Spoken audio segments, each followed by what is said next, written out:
સમયસાર 15મી વારના પ્રવચન નંબર 60। ધર્માત્માને મુનિને પરિગ્રહ હોતો નથી, સ્ત્રી પુત્ર વસ્ત્ર પાત્ર તો નથી હોતા, પણ એના શિષ્ય સંઘ અને અચેતન પુસ્તક પીછી કમંડલ આદિ ધર્મોપકરણ હોય છે, પણ તેમાં મમત્વ નથી કરતા। ગુરુ શિષ્ય નિશ્ચયમાં તો છે જ નહીં। જે ચીજ મારાથી છૂટી જાય તે મારી નહીં, અને મારાથી ન છૂટે તે મારી છે। જ્ઞાન, દર્શન, આનંદ આદિ પોતાનો સ્વભાવ પોતાથી છૂટતો નથી। વિકલ્પ, રાગ, શરીર આદિ તો છૂટી જાય છે, એ ચીજ પોતાની નથી। પંચમહાવ્રતના વિકલ્પ પણ પોતાના નથી, એમ આ કિંચનમાં કહે છે। કંઈ પણ મારું નથી। હું તો શુદ્ધ આનંદ, જ્ઞાનાનંદ, શુદ્ધ અનંત સ્વભાવથી ભરેલો સાગર છું। મારામાં વિકલ્પ પણ નથી, તો મારા શિષ્ય, સંપદા, સંઘ, કમંડલ, મોર પીછી કે પુસ્તક એ મારામાં ક્યાંથી આવ્યા?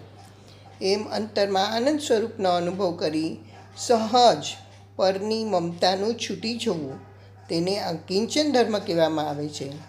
જે અનંત કાળમાં એણે કદી કર્યો નથી, પેલા શ્રદ્ધામાં તો લે કે રાગ પણ મારો નહીં। શ્રદ્ધામાં લીધું છે, સમ્યક દર્શન થયું છે ત્યારથી રાગ મારો નથી, શરીર મારું નથી, 3 કાળમાં કોઈ પરચી જ મારી નહીં, એ તો સમ્યક દર્શન થવાના કાળમાં જ થઈ ગયું છે। અહીં તો ચારિત્રની વાત છે, સ્વરૂપની સ્થિરતા અને ચૈતન્ય ધામ, અનંત ગુણનો રામ। આ તો રામ પ્રભુ મારી ચીજ છે, એમાં લીનતા કરી પરની મમતા છોડી દે, એનું નામ આ કિંચન ધર્મ સૌવર અને નિજરાનું કારણ છે, મોક્ષનું કારણ એ છે। પ્રમાણ, પ્રથમ વિચાર કરવામાં પ્રમાણનું જ્ઞાન વિકલ્પાત્મક હોય છે। પ્રત્યક્ષ જ્ઞાન, પરોક્ષ જ્ઞાન ને મિથ્ય પરોક્ષમાં એ બધું છે। યથાર્થ વસ્તુ સિદ્ધ કરવા એમ જ્ઞાન કરવું, પણ અનુભવ કરવામાં પ્રમાણ, પ્રમેય, પ્રમાતાના ભેદ અસત્યાત થઈ ગયા। એક સ્વરૂપ ભગવાન આત્મા અનુભૂતિ કરવામાં એ કોઈ ભેદ સહાયક નથી।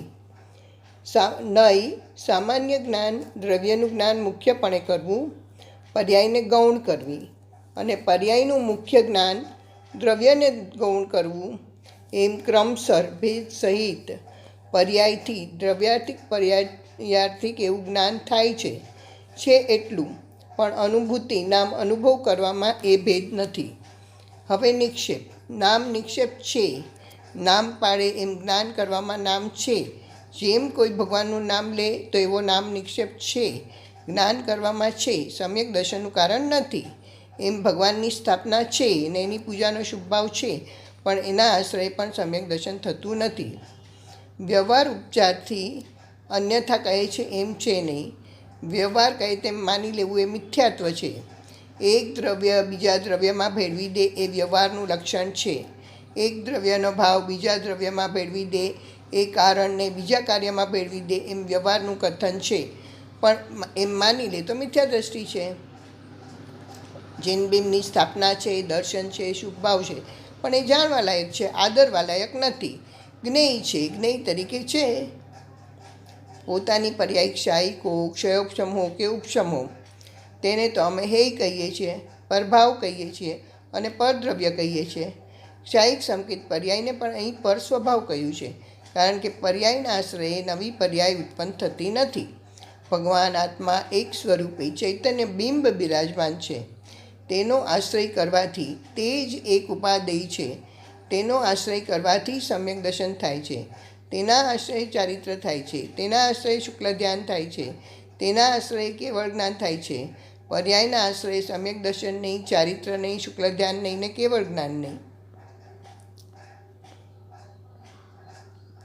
પર્યાયમાં એકાકાર થાય તો મૂળ છે, પણ પર્યાય છે એવું જ્ઞાન કરીને દ્રવ્યના આશ્રય કરે તો જ્ઞાની છે। કેવળ જ્ઞાન છે, કેવળ જ્ઞાન એક સમયની પર્યાય છે, કેવળ જ્ઞાન 2 સમય નથી રહેતું, બીજે સમય બીજું, એવું જ પણ બીજું કેવળ જ્ઞાન પર્યાય છે, ગુણ નથી। ગુણ ત્રિકાળ સદૃશ રહે છે, પર્યાય વિસદૃશ છે। એક સમયની પર્યાય કેવળ જ્ઞાન થયું, બીજા સમયે તે નથી રહેતું, એવું જ થાય છે, પણ તે નહીં, પર્યાય બીજી છે। કેવળ જ્ઞાન પણ એક સમયનો અંશ, સદ્ભુત વ્યવહાર નહીંનો વિષય છે। સદ્ભુત વ્યવહારનો વિષય છે તો એને વ્યવહાર આત્મા કયો છે? આત્મા.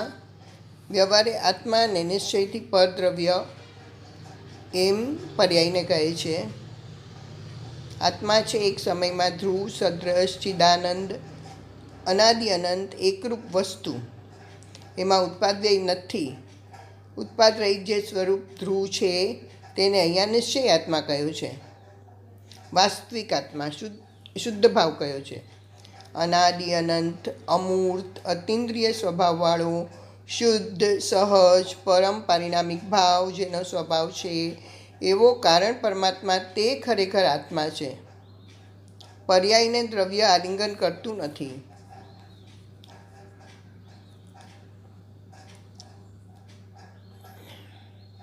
અહીં તો કહે છે જે ધર્મ પ્રગટ્યો તે પણ ઉત્પાદ વ્યયવાળી પર્યાય વ્યવહાર નહીંનો વિષય છે. દ્રવ્ય જે એક સમયનું છે એમાં અનંતા સિદ્ધ પરમાત્મા પડ્યા છે. અનંતા સિદ્ધ કેમ કે સિદ્ધ છે એ પર્યાય છે.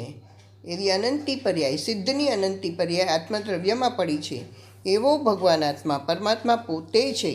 તેનો અનુભવ કરીને તેનો આશ્રય કરવો તે સમ્યક દર્શન છે. મિથ્યાત્વ ક્ષણે ક્ષણે પાપ મહાપાપ તો એ છે. મિથ્યાત્વ જેવું કોઈ પાપ નથી. રાગથી ધર્મ થાય છે ને દયાથી ધર્મ થાય છે ને હું પરની દયા પાડી શકું છું એ મૂળ મિથ્યા દ્રષ્ટિ છે. પાપી છે, મહા મોટો પાપી છે. મિથ્યાત્વ જેવું કોઈ પાપ નથી. 7 વ્યસનના પાપ કરતાં મિથ્યાત્વનું પાપ અનંત ગણું છે. પોતાના અનંત ગુણમાં સ્વધર્મમાં વ્યાપક છે. કદી શરીરને રાગમાં આત્મા વ્યાપ્યો જ નથી. એને આત્મા કહે છે. આ 10 લક્ષણીનું વ્યાખ્યાન છે. આ મોક્ષ માર્ગનું વ્યાખ્યાન છે. આ કિંચનનું છે ને. ઉત્પાદ વ્યય મારા નહીં, ધ્રુવ મારો છે, શરીર મારું નહીં, વાણી મારી નહીં, ખાવું પીવું બધી ક્રિયા જડની એ મારી નહીં, ને અંદર જે દયાદાનનો રાગ આવે એ મારો નહીં. એ તો નહીં, પણ ઉત્પાદ વ્યયની પર્યાય મારા ત્રિકાળમાં છે એવી પર્યાય મારામાં નથી. મારી હોય તો કાયમ રહે. એક સમયનો વ્યવહાર છે, એક સમયનો છે, એક સમયનો છે, ત્રિકાળ નહીં. એ અપેક્ષાથી તો 11મી ગાથામાં અભૂતાર્થ કહી દીધું. 96,000 સ્ત્રી આવે છે ને એમાં પડ્યું હોય તો શું છે? ભોગની વાસના હોય તો રાગ દોષ છે, પણ અંતરમાં રાગથી ભિન્ન મારી ચીજ અખંડાનંદ પ્રભુ છે. તેના આશ્રય સમ્યક દર્શન થયું છે તો બંધ છે જ નહીં. મિથ્યાત્વથી બંધ પડે તેને જ બંધ કહેવામાં આવે છે. મંદ રાગની કરતા બુદ્ધિ છે ત્યાં સુધી મિથ્યા દ્રષ્ટિ છે. ભગવાન આત્મા રાગથી ભિન્ન છે. રાગ કરવો પડે ને કરવો પડે એ તો મૂઢ છે. ચૈતન્યનું ખૂન કરનારો મિથ્યા દ્રષ્ટિ છે. એ તો બીજાની હિંસા કરે કે ન કરે પોતાની હિંસા કરે છે. પ્રમાણથી કેવળ જ્ઞાન એક સમયમાં 3 કાળ 3 લોક દેખે છે એવી પર્યાયને પેલા વિકલ્પથી નક્કી કરવી. મતિ શ્રુત પરોક્ષ છે. ઔધિ જ્ઞાન મન પરિજ્ઞાન દેશ પ્રત્યક્ષ છે. એમ બરાબર વિકલ્પથી નક્કી કરવું. તેનાથી નક્કી કર્યા પછી તેને છોડીને એકલા જ્ઞાયક ભાવનો આશ્રય કરવાથી સમ્યક દર્શન સમ્યક જ્ઞાન થાય છે. આ ધર્મની પહેલી સીડી અને પહેલી શરૂઆત છે. પહેલાં પ્રમાણથી આખી ચીજ દ્રવ્ય અને પર્યાય શું છે એ નક્કી કરવું અને નયથી એક એક ધર્મ અને એક એક ગુણ કે એક એક પર્યાય નક્કી કરવી અને નિક્ષેપથી નામ સ્થાપના યોગ્યતા અને ભાવ શું છે તે નક્કી કરવું. બસ એટલું. પણ એ નક્કી કરીને તેના તરફથી લક્ષ છોડી દેવું અને નિજ ચૈતન્યનો આશ્રય કરીને સમ્યક દર્શન જ્ઞાન પ્રગટ કરવા. પછી પ્રમાણ નહીં, નિક્ષેપની શ્રદ્ધા જ્ઞાનમાં જરૂર નથી. પછી ચારિત્ર માટે વિશેષ સિદ્ધ કરવું કે ચારિત્ર સ્વભાવના આશ્રયથી થાય છે, રાગના આશ્રય થતું નથી. સનન ને મજબૂત શરીર હોય તો ચારિત્ર થાય એમ છે નહીં. એમ નક્કી કરી ચારિત્ર પ્રગટ કરવું. પછી પ્રમાણ નહીં, નિક્ષેપની જરૂર નથી. પછી કેવળ જ્ઞાન થયું એને નથી, સિદ્ધ થયા પછી એને જરૂર નથી. જય જિનેન્દ્ર.